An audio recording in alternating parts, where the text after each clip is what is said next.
After months of anticipation, we finally arrive at Rick's Institute, tired, nervous, and excited. Routine is important in school, and we enjoy the routine on non-rainy days of listening to the Pledge of Allegiance and the National Anthem in front of the school. Making lesson plans for our mornings was a bit tricky when we never knew if morning devotions would last 30 minutes or an hour. I liked hearing Dr. Minjay speak, but felt sorry for the kids who just couldn't sit still that long or stay awake. This is the hallway outside our room. It's quiet now, but it can be very loud, as most other classes give no thought to keeping their noise levels down as they walk down the hall. Katie and I quickly learned to prepare our class ahead of time when we took them out. Expectations set up before we took our class anywhere was very helpful. The teacher in our first grade class was fired just a few weeks before our arrival. Miss Geneva was the sub and was more than ready to hand the class over to us. I had hoped to learn some teaching techniques from her, but she was not in our class very often, although she was good to help us understand the kids' heavy dialects occasionally. This is our class. I thought I would never learn all their names. Katie was much quicker at learning them than I was. By the end of the first week, we both had them all pretty much down pat.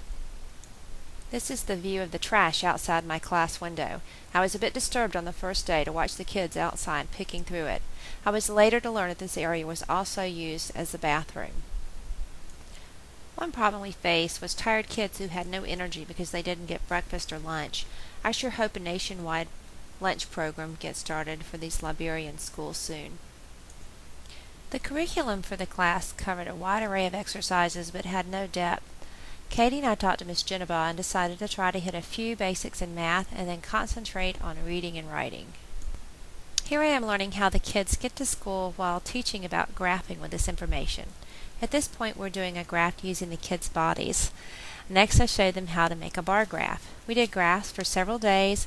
We modeled it, plus circulated around the room to help them. Some of the kids still didn't understand it. I think the main problem was a language barrier. Katie and I realized that most of the class didn't have good number sense and were having difficulties with addition and subtraction. Originally I made paper manipulatives, but Katie came up with the idea of using beans and popsicle sticks. We tried to have them work in pairs, but sharing was difficult, so we finally made enough for everyone to use. The popsicle sticks had 10 beans to represent the number 10, and individual beans were ones. We could write problems on the board showing tens and ones place and have the students use manipulatives to explain their work. These kids were restless, so we tried hard to get them up and moving. Here we're playing a math game outside. We also had them up singing and acting out songs in between lessons. Reading was our number one focus in the class. We read to these kids at least 2 times a day, making sure that we showed pictures and read with expression.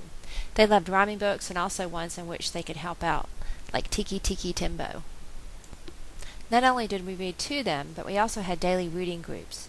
We tried taking turns with the different groups, but quickly learned that the consistency of one teacher leading the group was better. Reader's Theater was our grand finale for the last week. We wrote scripts for Tiki Tiki Timbo and Sam and the Tigers. The students had 1 to 2 days to practice them, and they got to read their parts to the class. They always did much better with the performance than the practice, but they still could have used more time to work on it.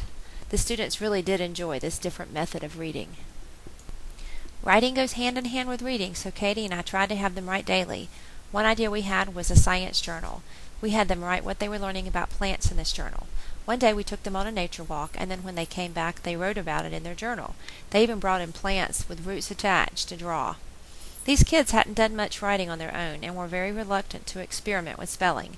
We did put some words on the board, and we tried to get them to try spelling by themselves as well. We found it helpful to circulate around the room to make sure they were staying on task and also to motivate them.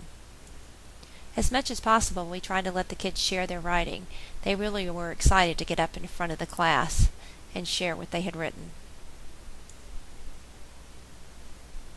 This is Katie's spelling lesson. She made it active by having the kids come up with letters to spell the word.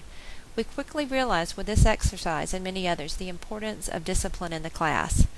At first, several students with the same letter were running up and fighting over who could be the letter in the word. Calling on students with their hands raised worked much better. As with any class, we had all types of students. Some were there to learn, and others just wanted to play with their friends. They all had their strengths and weaknesses, and they all deserved our best every day. These kids were challenging, but fun to teach and easy to love.